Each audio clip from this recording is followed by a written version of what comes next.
Welcome to program views makers. मैं हूं आपके साथ शाइस्ता यूसुफ। आज के डिस्कशन में जो एनालिस्ट हमें ज्वाइन करेंगे तारुफ मैं आपसे करवा देती हूं। हमारे साथ मौजूद हैं lieutenant general retired Amjad Shoaib साहब, सुनैरा अजहर साहिबा भी हमें ज्वाइन कर चुकी हैं। इसके साथ साथ हमारे साथ मौजूद हैं मुजम्मिल सोहरवर्दी, अतर काज़मी और नासिर बेग चुगताई साहब भी हमें ज्वाइन कर चुके हैं। आप तमाम मेहमानों के वक्त का बेहद शुक्रिया। पहले सेगमेंट की जानिब बढ़ते हैं। मुल्क भर के कंटोनमेंट बोर्ड के बल्दियाती इंतखाबात के गैर सरकारी और गैर हतमी नताइज सामने आ गए हैं। PTI ने सबसे ज्यादा 57 नशिस्तें जीती हैं, ताहम मुस्लिम लीग नून ने भी 54 और आज़ाद उम्मीदवारों ने 43 नशिस्तों पर कामयाबी हासिल की है। अक्सरियत के बावजूद PTI को रावलपिंडी, मुल्तान, लाहौर, पेशावर और कराची में तसल्ली बख्श नताइज नहीं मिल सके हैं।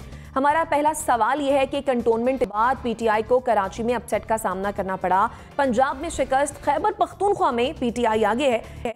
इन नताइज में अवाम ने हुकूमत को पैगाम क्या दिया है? मुजम्मिल सोहरवर्दी साहब। नहीं, मैं समझता हूँ कि ये जो नताइज हैं ये ज़िमनी इंतखाबात के नताइज का तसलसल हैं 2018 के बाद, क्योंकि 2018 में तो RTS बैठ गया था और उन नताइज के हवाले से तो वो तो बैठे हुए RTS के नताइज हैं जो बाद में हम पर मुसल्लत किए गए। उसके बाद जितने भी ज़िमनी इंतखाब हुए हैं वो ये हुकूमत बुरी तरह हार रही है, 10 में से 9 हारी है। अब भी अगर आप कंटोनमेंट बोर्ड में देखें, लाहौर, मुल्तान, पिंडी, सियालकोट, सब जगह जो बड़े पॉपुलेटेड एरिया हैं वहाँ से तहरीक इंसाफ को शिकस्त हुई है।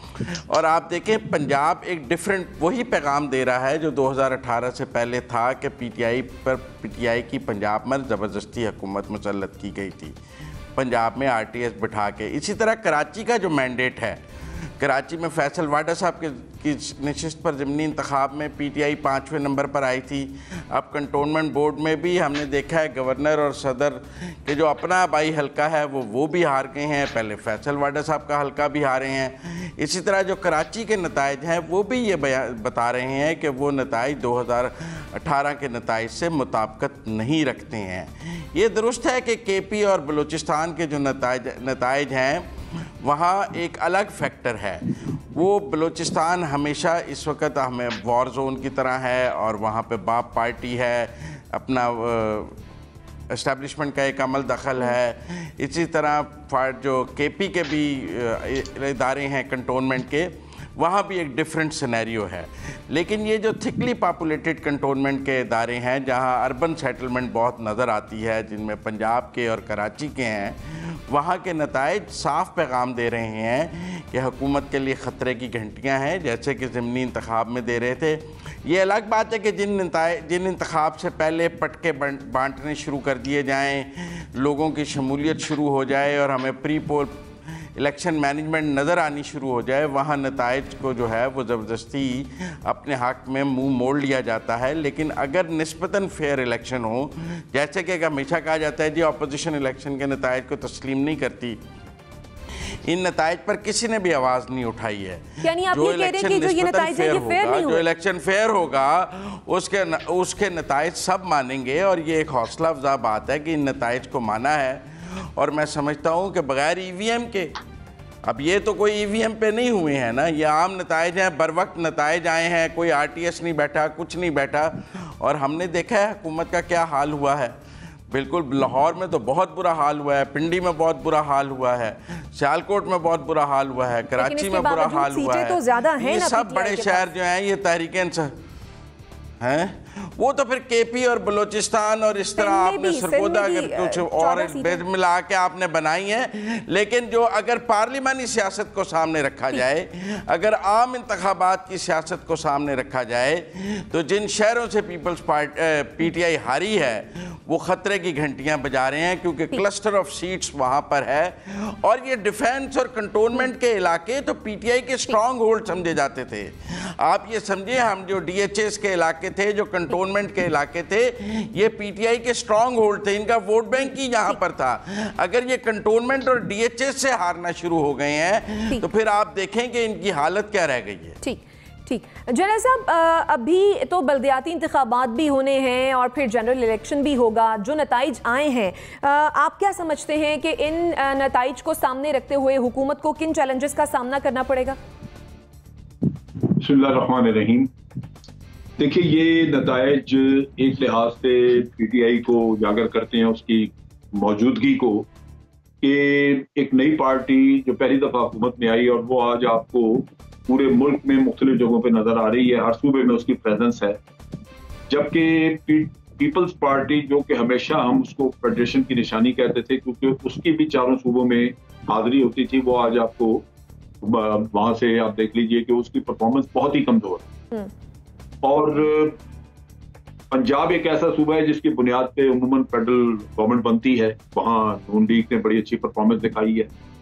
और ये पीटीआई के लिए मेरा ख्याल है एक लम्हा फिक्रिया होगा, क्योंकि बावजूद इसके कि वो 2-3 प्रोमिसेस में हो सकता है कल को उनको गवर्नमेंट मिल जाए, लेकिन अगर पंजाब में उनको मेजोरिटी नहीं मिलेगी तो लाजमी बात है कि फेडरल गवर्नमेंट में उनको गवर्नमेंट बनाना शायद मुश्किल हो जाए। तो उस लिहाज से मैं समझता हूं कि जहां तक एक सेटिस्फेक्शन भी हो सकती है पीटीआई को कि उन्होंने चारों सूबों में अपनी जड़ें रखी हुई हैं और एक फेडरेशन की वो अलामत के तौर पे सामने है, और बाकी जो है वो सूबाई पार्टियां नजर आ रही हैं जिनकी हैसियत अपने अपने सूबे तक महदूद है, उन पार्टियों के साथ कम से कम पीएमएलएन इनको काफी नुकसान पहुंचा सकती है जहां तक उसकी परफॉर्मेंस, और उसका फर्क बहुत ज्यादा है सीटों का। तो उस लिहाज से मैं समझता हूं कि इनके लिए एक लम्हा फिक्रिया है, इनको सोचना होगा। और पीएमएलएन का जहां तक ताल्लुक है, उनका ये पंजाब उनका एक आप कह लीजिए कि एक गढ़ है उनका, वहां पे हमेशा उनकी परफॉर्मेंस बेहतर रही है और आइंदा भी शायद उनकी अच्छी हो। बाकी ये है कि इलेक्शन जो है वो जितना जी चाहे आप फेयर करा लें, मैंने नहीं जिंदगी में देखा पाकिस्तान के इलेक्शन में कि हारने वाले ने कभी माना। वो आप आरटीएस का कह लें, वो आप कह लें जी आरओज ने कर दिया, जजेस ने कर दिया, किसी के नाम लगा दें आप, लेकिन हारने वाले ने वो नहीं मानना। नतीजा ये कि यहाँ पे अगर वाकई नीयतें साफ हैं तो फिर ईवीएस को, ये जो ईवीएम है हमारी मशीन, इसकी इलेक्ट्रॉनिक वोटिंग मशीन, वो उसमें मैंने जो परफॉर्मेंस उसकी देखी है, मेरा ख्याल है कि उसमें बहुत कम चांसेस हैं रिगिंग के, वो इनको मानना चाहिए। वो मानते इसीलिए नहीं है कि ये सब रिगिंग करते हैं, और रिगिंग नहीं करेंगे तो इनके पोल खुल जाएंगे। और मैं पर्सनली समझता हूं कि ये जो इलेक्ट्रॉनिक वोटिंग मशीन है ईवीएम, उसको इंडक्ट करने से बहुत हद तक आपके रिगिंग कंट्रोल हो जाएंगे। ठीक हो गया। अतर काज़मी साहब, क्या कहेंगे? पीटीआई खैबर पख्तूनख्वा में तो आगे है, लेकिन पंजाब में अगर बात करें पीटीआई की तो वो मुस्लिम लीग नून से खासा पीछे है। इन नताइज से आप क्या समझते हैं कि अवाम ने हुकूमत को क्या पैगाम दिया है कि पंजाब अब भी जो है वो नून लीग का ही है? देखिए, अगर आप पंजाब के भी नताइज देख लें, गुजरांवाला जो राहवाली कैंट है वो गढ़ था मुस्लिम लीग नून का, वहां से पीटीआई जीती है। ओवरऑल भी आप पंजाब में देख लें, जो आज़ाद उम्मीदवार जीते हैं उनमें से 60 से 70% ऐसे हैं जो पीटीआई के लोग थे, या तो वो उनको टिकट नहीं मिला इस वजह से वो आज़ाद हैसियत में खड़े हो गए, या वो थे जो पीटीआई से दर्दी रखते हैं। और आने वाले दिनों में आप देखेंगे कि वो किसके साथ शामिल होते हैं। और 3 साल की हुकूमत करने के बावजूद अभी भी अगर पीटीआई इतना अच्छा परफॉर्म कर रही है तो इससे आपको नजर आता है कि जमात की कारकर्दगी पूरे पाकिस्तान में कैसी है। दूसरी चीज जो है, अब हमारे दोस्तों को भी अपना जो है ना माइंड मेकअप करना चाहिए। क्या हमारी इस्टेब्लिशमेंट आधा टाइम दवाई खा के सो जाती है फिर एकदम से जाग जाती है? इस्टेब्लिशमेंट कर रही क्या है? या तो आप खुल के कहें कि जी फौज हमारे मुल्क में तमाम इंतखाबात को कंट्रोल करती है, वो सब कुछ बर्बादी कर रही है, लेकिन जो कंटोनमेंट में इलेक्शंस हुए हैं, जो फौज के गढ़ में इलेक्शंस हुए हैं, जो फौज के घर में इलेक्शंस हुए हैं, वो फ्री एंड फेयर हो गए। उसमें जो है वो नून लीग जीत गई है, तो इस वजह से अब वो फ्री एंड फेयर हैं। लेकिन जहां से नून लीग हार गई है बलूचिस्तान से, तो वो फ्री एंड फेयर नहीं है। तो हमने अपना जहन बनाना है कि हम आखिर चाहते क्या हैं और हमारा मौकिफ क्या है। या तो खुल के कहें कि जी कोई भी पाकिस्तान के अंदर इलेक्शन फ्री एंड फेयर नहीं होता। जहां से नून लीग जीतती है एकदम से सब कहना शुरू हो जाते हैं उनके हमायती कि जी ये तो फ्री एंड फेयर इलेक्शन है। दूसरा जो इंपॉर्टेंट फैक्टर है पंजाब के इंतखाबात में, वो मरियम फैक्टर है। इसमें मरियम बीबी आगे नहीं आई। अगर आप पोस्टर्स भी देखें तो पोस्टर्स लगे हुए थे, काम को इज्जत दो, काम को वोट दो। वो अगर आती हैं और वो इसी तरह इदारों के ऊपर हमले करती हैं और उसी तरह वो अपनी सियासत करती तो इसके नताइज भी मुख्तलिफ होने थे। तो यहाँ पे जो शहबाज शरीफ और जो काम का फैक्टर है वो भी फैक्टर है। दूसरी बात यह है कि 3 साल जिस तरह मैंने पहले भी कहा हुकूमत करने के बावजूद पूरे मुल्क में अगर इस वक्त कोई एक मुल्कगीर जमात है तो वो पाकिस्तान तहरीक इंसाफ है। और ये शो करता है कि तमाम तर मिसमैनेजमेंट के बावजूद अब इनकी टिकटों का हमेशा से मसला रहता है, उसके बावजूद पूरे मुल्क में ये अक्सरियती जमात हैं। तो मेरे ख्याल में ये तो इनके लिए एक बड़ा पॉजिटिव साइन है, लेकिन इनको अपनी जमात के अंदर काम करना पड़ेगा। बाकी नून लीग से, पीपल्स पार्टी से, किसी और से इनको कोई खतरा नहीं है। ठीक। एनबीसी, कराची में पाकिस्तान तहरीक इंसाफ की पोजीशन खासी कमजोर रही, क्या कहेंगे आप, क्या देख रहे हैं आप आने वाले दिनों में? मैं तो चारों दोस्तों की बातें सुन रहा था और मुझे लग रहा था कि पीटीआई ने मैदान मार लिया है, धाक बिठा दी है अपनी। मुल्तान, पेशावर, क्या है वो अपना पिंडी, यहाँ के हालात आप देख लें क्या हुए। सॉरी, लाहौर, पंजाब का दिल लाहौर, वहाँ क्या पिटाई हुई है, किस तरह हुआ है, क्या हुआ है, और फिर आप कहते हैं कि जी उनकी मकबूलियत कायम है। चले कराची आ जाते हैं, मुझे कराची का आपने नाम लिया है। कराची में मैं समझता हूँ कि हैरत अंगेज़ तौर पर पाकिस्तान पीपल्स पार्टी ने 1001% बेहतर काम किया है, बेहतर रिजल्ट लिया है। उनका पहले एक बंदा था इन काउंसिल्स में, अब 11 हो गए। 11 का मतलब ये है कि उन्होंने पीटीआई के वोट भी काटे और एमक्यूएम के वोट भी काटे।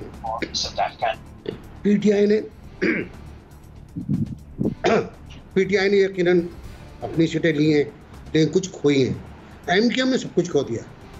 एमक्यूएम के पास शायद 3 या 4 बच्चे होंगे। हैदराबाद अगर मिला लें आप तो उसको ज़्यादा मिल जाएंगी, 10 हो जाएंगी। लेकिन एमक्यूएम 10 सीटें, कराची में 3 सीटें, गुलिस्तान जौहर में एमक्यूएम का सफाया, जमात इस्लामी की आमद, आप अंदाज़ा लगाएं ना नया फैक्टर क्या है। जमात इस्लामी की आमद कराची के इंतखाबात में, उनका जीतना, पीपल्स पार्टी का ज़्यादा सीट्स लेना, क्लिफ्टन से पीपल्स पार्टी का सीट लेना, डीएचए से लेना, ये बहुत इम्पॉर्टेंट बातें और इनको आप इग्नोर नहीं कर सकते। अच्छा, बाज़ जगह तो मुकाबला बहुत तगड़ा रहा, 1200 वोट, 1800 वोट इसका मुकाबला रहा है। जौहर में जहाँ पर अली जैदी साहब एमएनए हैं, वो फिर आए थे इस इंतखाबात में पहली बार 3 साल के बाद, और उन्होंने कहा कि हम गुलिस्तान जौहर को गुलिस्तान बनाएंगे, और ये बात 2018 में कही थी। तो उनसे कहा कि अभी तो आपने पहले भी कहा था, उसके बाद आप पलटे ही नहीं। असल रिपोर्ट वो है जो प्राइम मिनिस्टर को भेजी गई है कि लाहौर में क्या हुआ, वो पढ़ लें, उससे अंदाज़ा हो जाएगा कि लाहौर के साथ ज़्यादती हुई है, लाहौर पे ताने कसे गए हैं। ये कहा गया है बार बार कि लाहौर पे सब कुछ लगा दिया गया, उससे लाहौरी नाराज़ हुए। मुंतखब वज़रा पलटे नहीं, कराची में नहीं आए, लाहौर में नहीं आए, पलटे नहीं, हमारे मुफाद की बातें की। जब अवाम ने राब्ते किए उनसे, कराची, लाहौर, पिंडी सब ने, तो उनको घास नहीं डाली गई, उनसे ताल्लुक़ नहीं रखा गया। समझा यह गया कि बस हम 10-20 साल के लिए आ गए। अच्छा, ये नहीं होता। ये तो भुट्टो साहब के साथ भी नहीं हुआ, ये तो और लोगों के साथ भी नहीं हुआ कि कोई बेनज़ीर भुट्टो के साथ भी नहीं हुआ। बेनज़ीर भुट्टो का भी पहली बार नहीं हुआ पीस पार्टी के साथ ये कि उनको पंजाब में कुश्ती मिला हो, शायद दूसरी बार हुआ है, ये उनके 3री बार हुआ हो। लेकिन ओवरऑल पीटीआई को देखना होगा कि उसने लूज़ क्यों किया है। पंजाब क्यों, गुजरांवाला को छोड़ दें आप, पंजाब को क्यों लूज़ किया, कराची में क्यों लूज़ किया, और हैदराबाद में क्यों लूज़ किया, बहुत इंपॉर्टेंट सवाल है। ठीक हो गया, ठीक है। जुनैरा, क्या कहेंगी, जो रिजल्ट्स आए हैं, पीटीआई गवर्नमेंट को क्या मैसेज गया है इससे?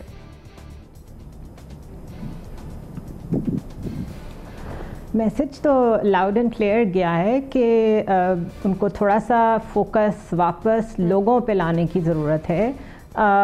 मेरा ख्याल है इसके ऊपर जितनी भी कमेंट्री हुई है वो बिल्कुल ठीक हुई है, सारे कोलीग्स ने अपना एंगल दिया है।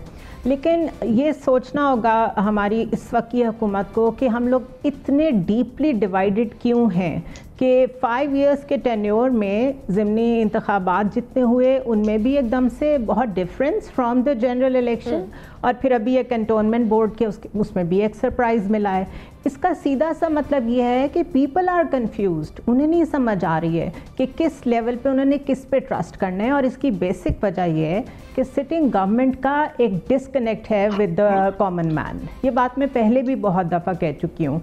जितनी मर्जी खबरें आ जाएं, हमने ऐसा कभी नहीं देखा था कि इकट्ठे ही 90 रुपीज़ एक आटे का घी का कनस्तर महंगा हो जाए, फिर एकदम से जो आटे का थैला है वो 1400 पे पहुंच जाए। मतलब 2 फोल्ड 3 फोल्ड महंगाई हो रही है, लेकिन वो सिर्फ खबरों में है। किसी प्रेस कॉन्फ्रेंस में किसी मौके पे हमने ये नहीं देखा उसको एड्रेस कर रहा हो कोई वज़ीर, कोई रिप्रेजेंटेटिव ऑफ गवर्नमेंट। एक डिस्कनेक्ट है। ठीक है, महंगाई हो जा रही है, ऑप्टिक्स के लिए EVMs की बात हो रही है, एहसास प्रोग्राम को बहुत प्रीच किया जा रहा है, ये इनके फ्लैगशिप प्रोग्राम है। Lahore, clean and green Pakistan. Clean and green से पहले तो आपने पेट भरना है ना गरीब का, एक आम आदमी का।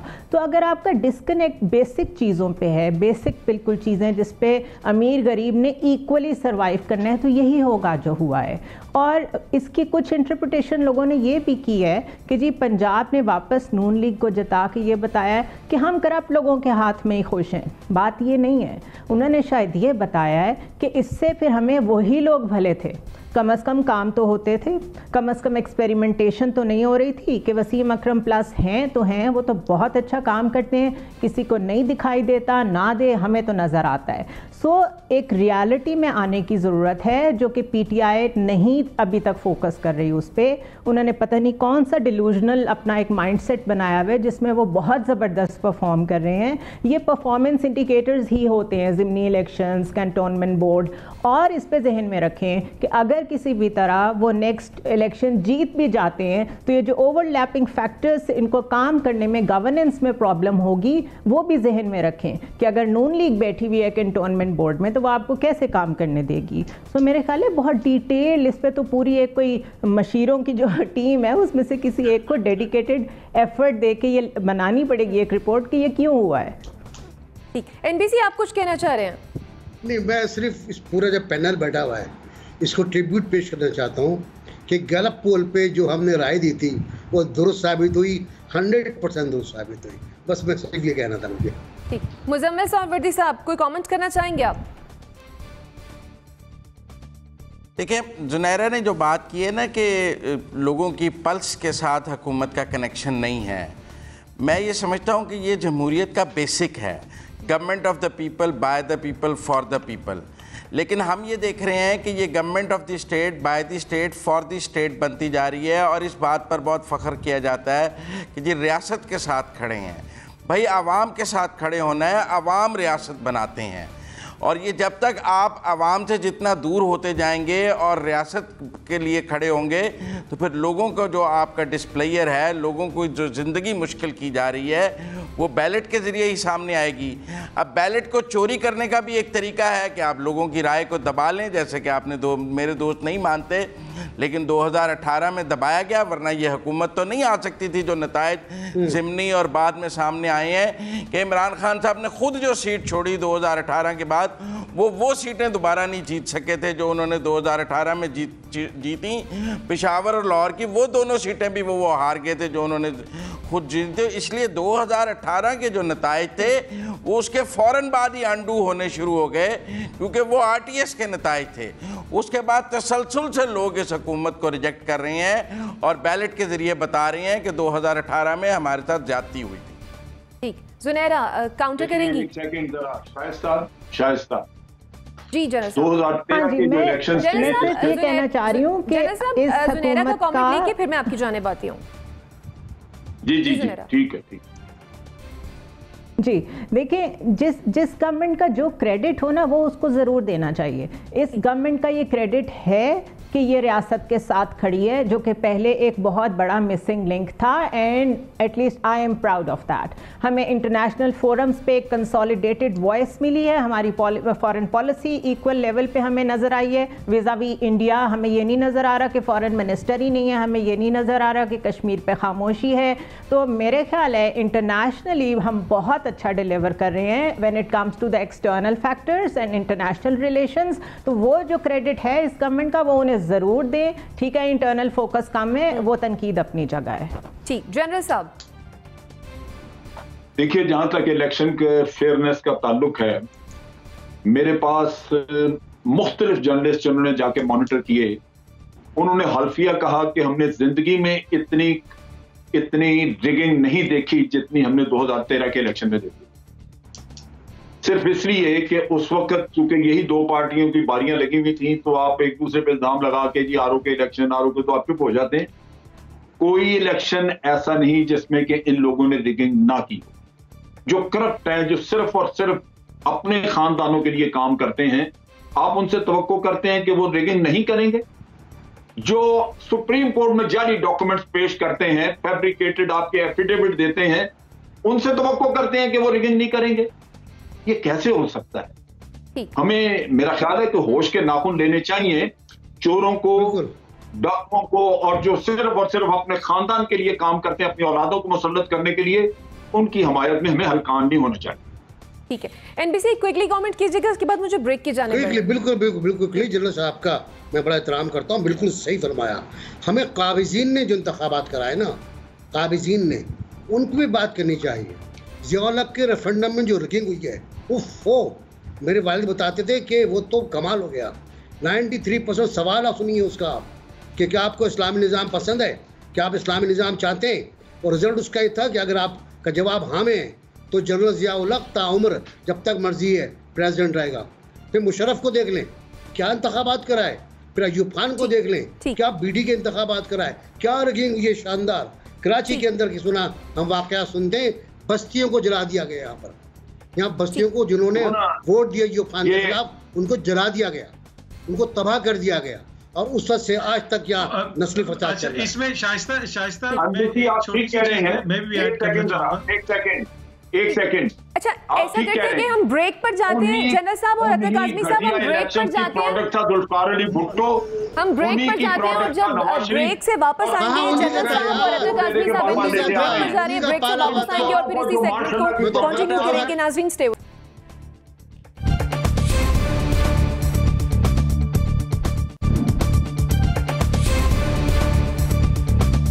Welcome back after the break. और ब्रेक पर जाने से पहले हम बात कर रहे थे कंटोनमेंट बोर्ड के इंतखाबात और उनके रिजल्ट्स के हवाले से, और एनबीसी आप कुछ कहना चाह रहे थे, आप अपनी बात मुकम्मल कीजिएगा, फिर मैं जनरल साहब की जानिब बढ़ती हूँ।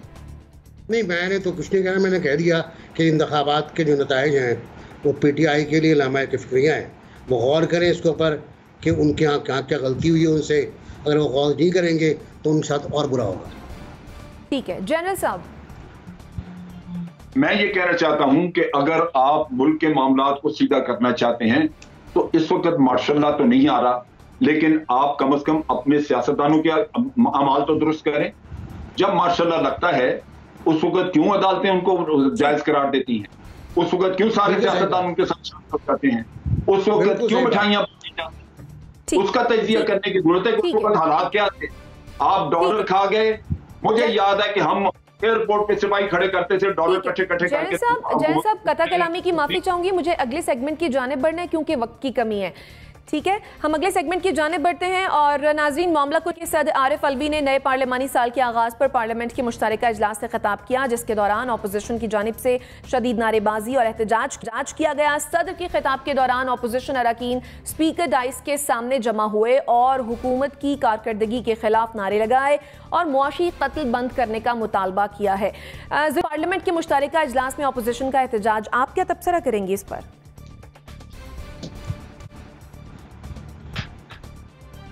वेल अनफॉर्चुनेटली क्योंकि बहुत ज़्यादा कोई हेल्दी डिबेट होती नहीं है हमारे पार्लियामेंट में, तो तबसरा भी फिर वैसा ही होगा। All I could notice was कि एक तो प्रेस गैलरी बंद थी, और वो नहीं बंद होनी चाहिए थी। मतलब प्रेस गैलरी बंद करने की कोई तुक नहीं बनती। आई नो बाहर एहतजाज हो रहा था, लेकिन आप तो ओपन रखें, you should keep your doors open, you are the government. दूसरा, वहाँ डिग्नेटरीज भी बैठे हुए थे, डिप्लोमैट्स भी बैठे हुए थे, और this is more of a ceremonial thing कि प्रेसिडेंट जो है वो खिताब कर रहे हैं, जॉइंट सेशन है, उसमें अगर वॉकआउट ना किया जाता, क्योंकि दूसरे ममालिक के रिप्रेजेंटेटिव्स बैठे हुए हैं, अगर आप एक दिन अच्छा बिहेव कर लेते तो मेरा नहीं ख्याल कि उससे कोई ख़ास फ़र्क पड़ना था। आराम से आपने जो बाहर ज्वाइन करना था, जो भी प्रोसेशन या जो भी एहतजाज ज्वाइन करना था, वो यहाँ पे ख़त्म होता, सेशन आप जाके बाहर ज्वाइन कर लेते।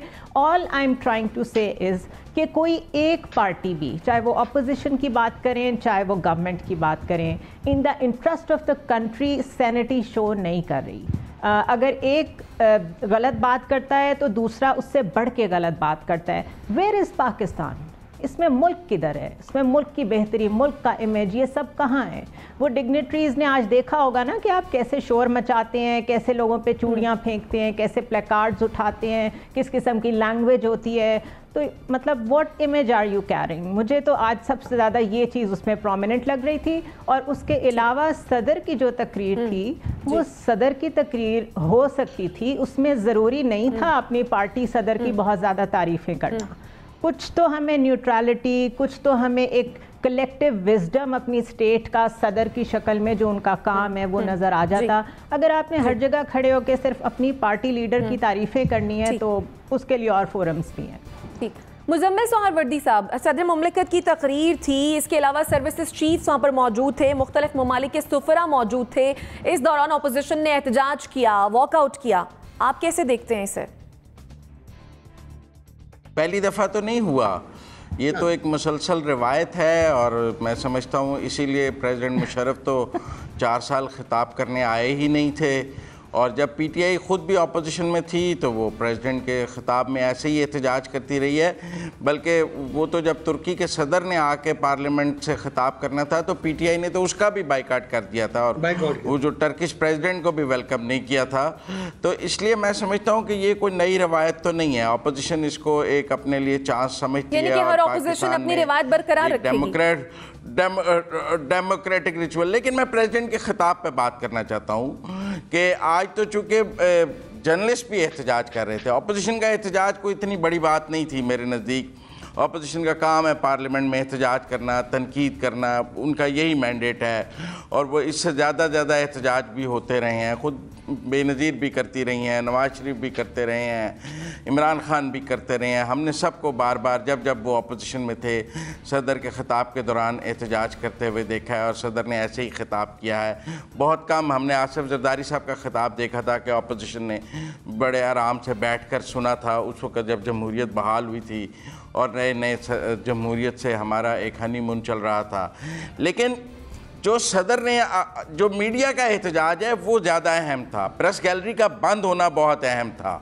ये पाकिस्तान के लिए ज़्यादा नुकसानदेह था। ये इस हुकूमत के लिए एक ब्लैक स्कार होगा कि इन्होंने मीडिया के लिए दरवाजे बंद किए हैं। इनके दौर में मीडिया एहतजाज कर रहा है। रियासत का चौथा सतून जो है वहाँ माशी कत्ल भी है और बोलने और लिखने की आज़ादी भी कम से कम और हद तक होती जा रही है, और हम भी समझते हैं। लेकिन अगर सदर का खिताब देखा जाए तो वो तो बता रहे थे कि इस हुकूमत ने आसमान से तारे तोड़कर ये हुकूमत नीचे ले आई है, और एक इतनी आइडियल हुकूमत है, और जितनी कामयाबियां वो हमें गिनवा रहे थे कंटोनमेंट बोर्ड के इलेक्शन में, तो लगता है आवाम को उन कामयाबियों का पता ही नहीं है। लोग धड़ाधड़ उनके थप्पा लगा रहे हैं पीटीआई के। मुझे आगे भी बढ़ने वक्त की कमी है। जनरल साहब, क्या कहेंगे आप, जिस तरह से आज हमने देखा कि अपोजिशन ने एहतजाज किया, फिर वॉकआउट किया, और जिस तरह से मुजम्मिल और जुनैरा साहिबा ने भी जो है वो इसको पॉइंट आउट किया कि प्रेस गैलरी जो है वो बंद थी, क्या कहेंगे आप इस पर? देखिए, ये है तो ट्रेडिशन सी, ये चलती आ रही है, लेकिन है शर्मनाक। आपको याद होगा कि गुलाम साहब खान के वक्त पे भी गो बाबा गो के नारे लगा करते थे, और बाद में भी मुख्तलिफ सदूर जब भी तकरीर करते रहे हैं तो अपोजिशन ने हमेशा किया है। और ये बिल्कुल मुजम्मिल दुरुस्त कह रहे थे कि जब यहाँ पे तुर्क सदर ने आना था उस वक्त तो उन्होंने पीटीआई ने बाइकआउट किया था, जो कि बड़ा it gave a very bad taste at that time, बहुत ही तकलीफदेह चीज थी, क्योंकि एक बहुत फ्रेंडली कंट्री के सदर थे वो। तो ये हमारे सियासतदानों की नालायकी है, खुदगर्जी है, जो सोचते नहीं। असल चीज ये थी कि एक कंटेंट जो तकरीर का जो सदर कह रहा है उसको गौर से सुना जाए और फिर उसके बाद उस पर बहस की जाए, उसको तार तार किया जाए। उसमें सारी हुकूमत की तारीफ थी, जैसे भी हम बात कर रहे थे कि एक न्यूट्रल उसको उनको चाहिए था कि उसका एक जायजा पेश करते। न्यूट्रल नहीं था वो, टोटली बायस था, एक ही साइड पे था, तारीफ ही तारीफ। तो जब आप एक ही तारीफ कर रहे हैं तो नेचुरली ऑपोजिशन जो है वो उस पर तनकीद करेगी, तो तनकीद होनी चाहिए। बाद में इस पे तकरीर का जायजा लेते हुए उनको जितनी भी तनकीद करते वो दुरुस्त थी, लेकिन इस वक्त जो रवैया था वो आप बिल्कुल ट्रेडिशन कह रहे हैं जो भी, लेकिन ये है शर्मनाक ट्रेडिशन, इसको खत्म होना चाहिए। ठीक है, एनबीसी क्या कहेंगे आप? देखिए, जनरल साहब ने गुलाम साहब का जिक्र किया। मैं उस वक्त मौजूदा पार्लियामेंट में गुलाम खान साहब ने जिस प्यारे अंदाज में, मैं बहुत तारीफ़ करता हूँ उनकी, बाज़ औक़ात खूबसूरती के साथ सारे शोर के बावजूद गो बाबा गो नारा पहली बार वहीं से आया था। तकरीर ख़त्म की, वो कमाल की बात थी।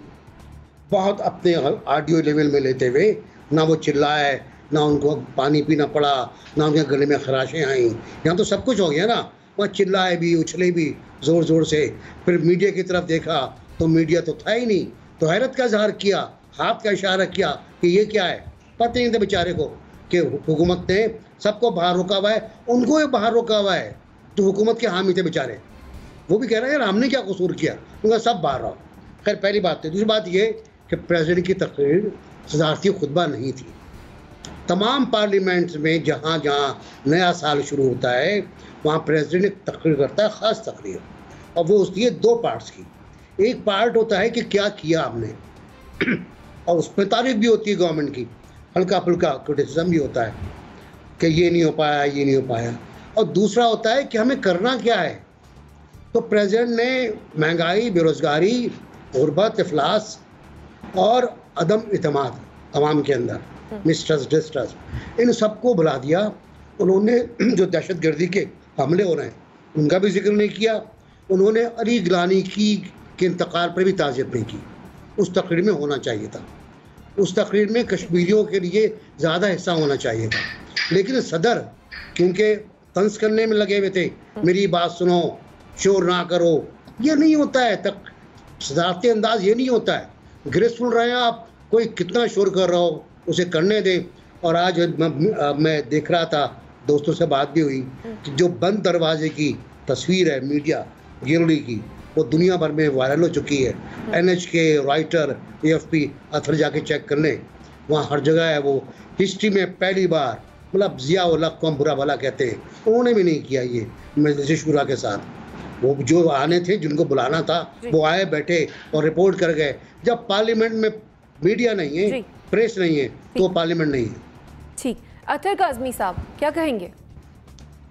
देखिए, मैं एनबीसी साहब की इस बात से एग्री करता हूं कि जो सदर की तकरीर होती है उसमें आने वाली पॉलिसीज को भी इंट्रोड्यूस करवाते हैं। आप दुनिया भर में देखें, कोई भी सरबराह ममलिकत जो होता है वो नई पॉलिसीज को भी बताता है कि आगे जाके हमारी हुकूमत क्या करेगी। फिर उसके ऊपर बहस भी होती है पार्लियामेंट के अंदर। लेकिन अनफॉर्चुनेटली हमारे ये एक तरह से रवायत चल पड़ी है कि बस एक दूसरे के ऊपर इल्ज़ामात लगाने हैं। 90s से ये सिलसिला शुरू हुआ, लेकिन अब जो सदर के ऊपर थोड़ी सी तनकीद हो रही है ना, ये सदर भी थोड़े से डिफरेंट है। हमने ऐसे सदर भी देखे कि रफीक तारड़ साहब जैसे सदर बने, उनकी क्या पॉलिटिकल खिदमात थी या किस वजह से उनको सदर बनाया गया। अब ममनून हुसैन भी इसी मुल्क के अंदर सदर थे। अब उनसे आप एक्सपेक्ट करें कि ममनून हुसैन साहब कोई जानदार तकरीर करेंगे, तो वो लोग तो सिर्फ जाती खानदानों की खिदमत के ऊपर उन लोगों को मुल्क का सदर बना दिया गया था।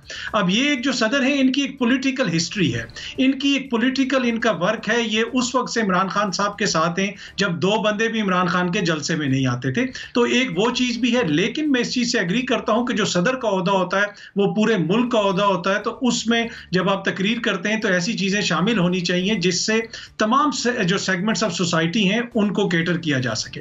दूसरी बात, मीडिया की बात हुई, अगर मीडिया को वहाँ पे नहीं जाने दिया गया, यकीनन ये अच्छी बात नहीं है, लेकिन ये तासुर देना कि ज़ियाउल हक के माशाल्लाह से भी हम बुरे दौर में बैठे हुए, भाई हमने नहीं देखा इधर जब जमहूरी हुकूमतें थी तो मुल्क का सबसे बड़ा अखबार 2 सफ़ों पे छपता था। जो मुल्क के सबसे बड़े अखबार की मदीर थी, उनके घर के बाहर एजेंसियां खड़ी होती थी। नजम सेठी साहब को किसने उठाया था? किस सहाफ़ी के साथ क्या कुछ हुआ था? तो ये कहना कि रियासत की तरफ से सहाफ़ियों के ऊपर जबर हो रहा है और वो भी टीवी के ऊपर बैठ के कहना, तो ये तो खुद ही इस चीज़ की नफी करता है कि हम यहाँ पे बैठ के हुकूमत के ऊपर तनकीद कर रहे हैं। तो अगर इतनी पाबंदी होती तो हमें यहाँ पे कोई तनकीद करने देता। ठीक हो गया, ठीक है। ज़ुनैरा क्विकली कमेंट कीजिएगा, इसके बाद मुझे ब्रेक की जाने बढ़ना है। जस्ट क्विकली ये कि अथर अगर मैं और आप बोल पा रहे हैं तो इसका मतलब ये नहीं है कि सब बोल पा रहे हैं, एक तो ये थोड़ा सा डिफरेंस है। और दूसरी चीज़ ये कि अगर हमने हर वक्त माजी की एग्जांपल्स इसलिए देनी है कि हम अपना प्रेजेंट बिहेवियर जस्टिफाई कर सकें तो ये बहुत ही इंटेलेक्चुअल डिसऑनेस्टी है। जस्ट बिकॉज कुछ चीज़ें पहले हो गई हैं तो वो अभी भी हो गई तो क्या हुआ, ये बहुत ही बोगस आर्ग्यूमेंट है इन माय ओपिनियन। एनबीसी आप क्या कहेंगे? उसमें मैं छोटी सी एक चीज ऐड करना चाहूंगा कि सर आपकी इजाजत से मैं सिर्फ उसमें ये कहना चाहूंगा कि आप अपने हाल के ऊपर जब कमेंट करते हैं तो माजी को आप भूल नहीं सकते। आपको देखना पड़ता है कि आप किस सोसाइटी में हमारी चीजें किस तरह इवॉल्व हो रही है। तो जिस तरीके से इवॉल्व हो रही है उसी हम नहीं भूले, बताता हूँ मैं भी आपको, ठीक है बताता हूँ जी सर। आप काइंडली आप जी प्लीज एनबीसी आप बोलें। जी एनबीसी। मैं ये अर्ज कर रहा था, अथर की बिल्कुल बात सही है कि आपको माजी भी देखना होता है। हमने माजी देखा भी है, लिखा भी है। और आप जिस नवाज शरीफ का हवाला दे रहे हैं ना कि नवाज शरीफ ने रोज़नामा जंग का न्यूज़ प्रिंट बंद कर दिया था, मैं उस वक्त वहाँ पर न्यूज़ एडिटर था और उस वक्त पूरी लड़ाई हम लड़ रहे थे, हमारे साथ कोई नहीं था। बहुत लोग डरे हुए थे, सहमे हुए थे।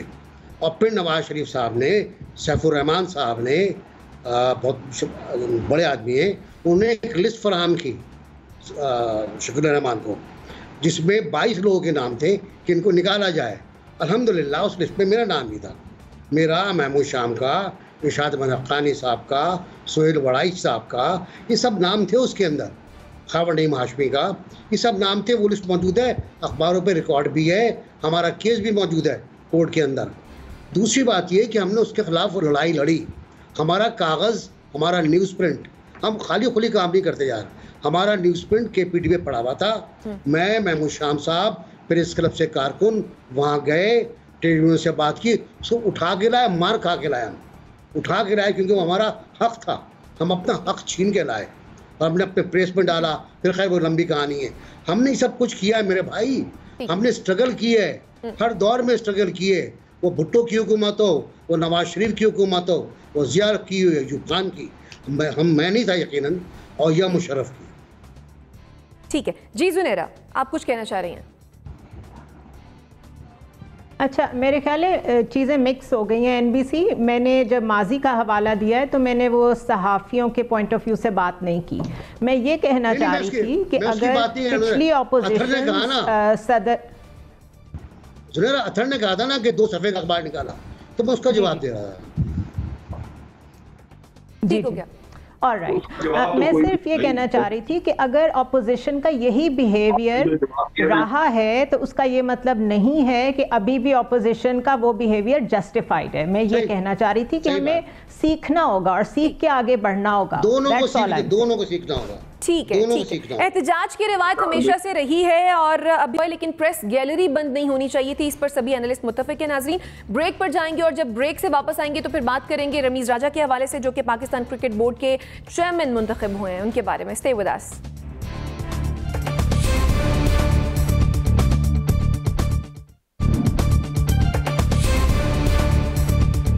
Welcome back after the break. साबिक test cricketer Ramiz Raja Pakistan cricket board के बिला मुकाबला चेयरमैन मुंतखब हो गए हैं। उन्होंने 255 इंटरनेशनल मैचेस में पाकिस्तान की नुमाइंदगी की है। अपनी पहली प्रेस कॉन्फ्रेंस में उन्होंने ऑस्ट्रेलियाई खिलाड़ी मैथ्यू हेडन और जनूबी African fast bowler Vernon Philander को कौमी टीम का कोच बनाने का ऐलान किया है। साबिक टेस्ट क्रिकेटर रमीज राजा पीसीबी के चेयरमैन मुंतखब हुए हैं। क्या साबिक क्रिकेटर के चेयरमैन बनने से पाकिस्तानी क्रिकेट में कोई बड़ी तब्दीली आ सकेगी? एनबीसी। देखिए, बात सुने, रमीज जो हैं वो एक बहुत बड़े खिलाड़ी के छोटे भाई हैं, वसीम हसन राजा के छोटे भाई हैं। वसीम हसन राजा इतना बड़ा हिटर था, इतना बड़ा एग्रेसिव प्लेयर था कि उनको देखकर रमीज ने सीखा। और रमीज वर्ल्ड कप में एक कैच लेकर दौड़ने वाला जो शॉट है उसके मरकजी किरदार हैं और वर्ल्ड कप उससे जीते हम पाकिस्तान वाले। रमीज कमेंट्री करते रहे उस दौरान खेलने के बाद। उनकी पूरी कमेंट्री इस बात पे थी कि पाकिस्तानी क्रिकेट को मॉडर्न सतह पर, मॉडर्न लाइंस पर इस्तेमाल करना चाहिए और पाकिस्तान अब नया खेल खेले, क्रिकेट पुरानी क्रिकेट छोड़ दे। हम और मिसबा वगैरह पुरानी क्रिकेट के नुमाइंदे थे, तो रमीज नई क्रिकेट के नुमाइंदे हैं, एग्रेसिव हैं। जो कोच लेकर आए हैं वो भी तगड़ा कोच है, वो भी एग्रेसिव कोच है, वो वनडे और T20 और टेस्ट का भी कोच है। तो मुझे लगता है बेहतर हालात होंगे और प्लेयर के आने से यकीनी तौर पर हालात सही होते हैं। ठीक है, जुनैरा। मेरा नहीं ख्याल कि अच्छी स्ट्रैटेजी डिज़ाइन करने के लिए ख़ुद प्लेयर होना ज़रूरी है। अगर ऐसा होता तो हमारे प्राइम मिनिस्टर क्रिकेटर हैं, इस वक्त क्रिकेट को टॉप पे होना चाहिए था। एहसान मानी को टेस्ट किया उन्होंने, वो कुछ नहीं कर सके तो उन्होंने रमीज़ राजा को ले आए हैं। लेकिन ये नहीं बता रहे कि रमीज़ राजा से पहले के टाइम में ऐसा क्या गलत हुआ कि हम डिलीवर नहीं कर सके। उसके अलावा एक ओवरऑल स्ट्रैटेजी में आप देखिए, इन्होंने डिपार्टमेंट्स को निकाल दिया है। डिपार्टमेंट्स को निकाल के जो पीसीबी का बोर्ड है वो भी इतना हॉलो और छोटा हो गया है कि उस पर जो मर्जी आ जाए, ऊपर से एक चिट्ठी आनी होती है सिर्फ। तो मेरे ख्याल है कि क्रिकेट खेलने में और उसको स्ट्रेटेजाइज करने में, डिसीजन मेकिंग में, टीम के स्पिरिट्स को लिफ्ट करने में, इन चीज़ों में ट्रेनिंग रिजीम में बहुत फ़र्क है। ठीक है, जनरल साहब। रमीज राजा को लगाने का मकसद सिर्फ ये नहीं कि वो पुराने क्रिकेटर हैं। रमीज राजा का मेरा ख्याल है पाकिस्तान में कोई और क्रिकेटर इतना नहीं है जितना कि इंटरनेशनल एक्सपोजर रमीज राजा का है, किसी और क्रिकेटर का नहीं। उसके जाती कॉन्टेक्ट्स, उसकी जाती स्टडी, जितनी क्रिकेट उस शख्स ने देखी है करीब से और जितना माहिराना वो राय देता रहा है, मेरा ख्याल है कि ये इसको हमें सिर्फ एक एक्स क्रिकेटर के तौर पे नहीं देखना चाहिए, एक माहिर के तौर पे देखना चाहिए। एक एक्सपर्ट को हमने लगाया है और शायद हम आइंदा किसी क्रिकेटर को ना लगाएं क्योंकि सारे क्रिकेटर्स का एक्सपोजर ऐसा नहीं। ठीक है, एज एन एक्सपर्ट देखना चाहिए उन्हें। ठीक है, अच्छा आप क्या कहेंगे? देखिए, रमीज राजा साहब ने सबसे पहले आते साथ तो उन्होंने ये किया है कि डोमेस्टिक के जो कॉन्ट्रैक्ट के प्लेयर्स हैं उन सब की तनख्वाहों में लाख लाख रुपया इजाफा कर दिया है, जो बड़ा अच्छा एक कदम है, इसलिए कि डिपार्टमेंट्स के खत्म होने की वजह से वहां पे लोगों को मसाइल थे। उसके अलावा वो इंटरनेशनल कोचेस लेके आए। पाकिस्तान की टीम में मसला ये रहा है कि ग्रुप बंदी और फेवरेटिज्म होता है। यूनुस खान के खिलाफ अपने ही लोगों ने कुरान के ऊपर इत्तेहाद बना लिया, तो इस किस्म की हरकतें होती हैं। अगर कोच भी अपना होता है तो और ज्यादा गंद पड़ता है। तो रमीज राजा का जो इंटरनेशनल एक्सपोजर है और बाहर के कोच आने से उम्मीद है कि चीजें शायद बेहतर हो। ठीक है, मुजम्मिल सरवरी साहब। मुझे तो हैरानगी हुई, एक तो उन्होंने आज कहा कि मैं कोई तनकीद सुनने नहीं आया और मैं कोई तनकीद नहीं सुनूंगा, और दूसरा ये कि जो खबरें आ रही हैं कि उनके और बाबर आजम के दरमियान इख्तलाफात शुरू हो गए हैं वर्ल्ड कप से पहले ही टीम की सिलेक्शन पे, और फिर मिसबा का और वकार यूनुस का इस तरह जितना बुरी तरह जाना कि रमीज राजा उनको चाहते नहीं थे। इसका मतलब है कोई ज़्यादा अच्छा स्टार्ट नहीं, मुझे कोई सोबर स्टार्ट रमीज राजा का नहीं नजर आया। आपके नज़दीक ज़्यादा अच्छा स्टार्ट नहीं हुआ है। नाज़रीन, इसी के साथ मुझे और मेरे में दीजिए इजाज़त। अल्लाह ने के बाद।